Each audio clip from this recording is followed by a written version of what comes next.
soo horjeestay inuu baahiyo khudbadii madaxweynaha jamhuuriyadda Somaliland oo dastuuri ah oo ah maalinta 26 Juun waxaanu weydiinay inuu toos u baahiyo si cad ayuu u diiday sababta aanu hadda uga qaadnay waa taa horena wuxuu u galay dambiye la mid ah oo aanu digniino iyo wada hadalba ka samaynay maadaama uu 26 Juun in uu baahiyo ayuu si toos uga soo horjeestay annaguna ruqsadii Somaliland uu kaga shaqaysanayay baanu ka laalay wax kale ma jiraan laakiin Saleeban soo ma ogi telefishinka in qof ama shirkad ay leedahay oo Somaliland aysan lahayn telefishinka Universal waanu ognahay in qof leeyahay kuwa aanu amrayno iyo kuwa baahinayaba qof baale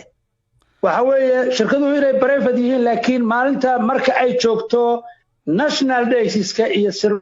iyo maalmaha qaranka waxa weeye cid kasta ama private ha noqoto ama public ha noqoto waa inuu engage gareeyaa ama uu ka mid noqdaa eventiska qarannimada ee socda ee deegaanka uu ka howlgelay laakiin hanti qaran ma ahan telefishinka Universal ninba iskale waa ganacsade sharci gooni ay leeyihiin waxa ay tabinayaan iyo waxa ay ka tagayaan soo ma ahan hantida qaranka Soomaaliland uu leeyahay kamid ma ahan Universal waxaan kugu iri hawada uu ku shaqaysto iyo dhulka uu ku shaqaysto iyo codka uu ku shaqaysto iyo hantida profitka meeshu ka sameynaya waa Somaliland Saleeban Universal Soomaaliya oo dhan buu la hadlaa hargeysa kaliya iyo shacabka Somaliland lama hadlo xafiiskiisa London buu ku yaala maalmuhu waa 365 maalmood sanadkii hadduu nagu haysto uu kaga helayo ummadda Somaliland kaga shaqaysanayo oo dhammaan shirkadihii oo dhan xayeysiiska kaga qaadanayo oo uu hawadii ku shaqaysanayo oo uu dhulkii ku shaqaysanayo oo uu professionalkii ku shaqaysanayo 3 maalmood oo maalmaha qaranka in uu baahiyo hadduu diido annaguna 362 maalmood oo kale aanu diiday that is the whole story Universal TV waxa ka horeeyay telefishinka Star oo xirteen isna maxaad ku maagteen Starna wuxuu galay wax la mid ah kuwa oo aanu gadaal ka soo sheegi doono oo u baahan inuu fahmo in qof kasta oo isku daya waxa ay wax la mid ah inay talaabada laga qaadayo ma aha oo kaliya labadooda laakiin wax alla wixii ka soo horjeesta ama wax u dhimaya ama dafaynaya ama constitutionka dalka iyo madax banaanadiisa taabanaya waxa weeye noocuu yahay ee warbaahina waxa weeye u ogolaan mayno inay iyadoo sida dalka u duminaysa ama u dhaawacaysa ama u dhibaysa inay naga hadana lacag naga dhex samayso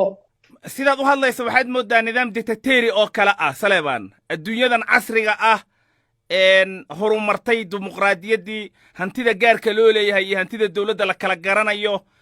inaad sida u hadasho soo ma moodid xoogaa in waaye hore laga soo gudbay luuqadooda aad ku hadlayso waxa weeye u hadli maayo waaye hore dawladda aan ka tirsanahay waa dawlad dimuqraadiya oo doorasho ku timid TV-ga ama telefishinka ka hor yimaada inaanu dalka ka shaqayn dastuurka ifsiinay haddii dastuurka meel lagaga dhacana cida ka mas'uulka ah ee uu noo sii dhiibtay waa annaga inaanu ilaalinana xaq baanu u leenahay inta ka shaqaysanaysana waxaanu leenahay si gobonnimo leh oo dastuurka qaranku ogol yahay uga shaqaysta dastuurka Somaliland miyaa dhigaya telefishin uu qof furto hanti geliye inaad ku qasabtaan khudbadda madaxweynaha baahiya haddii kale waan idin xiraynaa maya waxaanu xaq ugu leenahay dastuurka Somaliland ma qorayo dastuurka Somaliland in la ixtiraamo madax banaanida Somaliland qof kasta oo ku nool ciidda Somaliland ayuu dastuurku qorayaa oo uu raaco taa macnaheedu waxa weeye mideeyaha qaranka ee uu ugu yeeray dastuurku madaxweynaha jamhuuriyadda Somaliland khudbadii xorriyadda marka uu fagaare ka jeedinayo cid kasta oo TV ay ka shaqaysataa waa inay baahisaa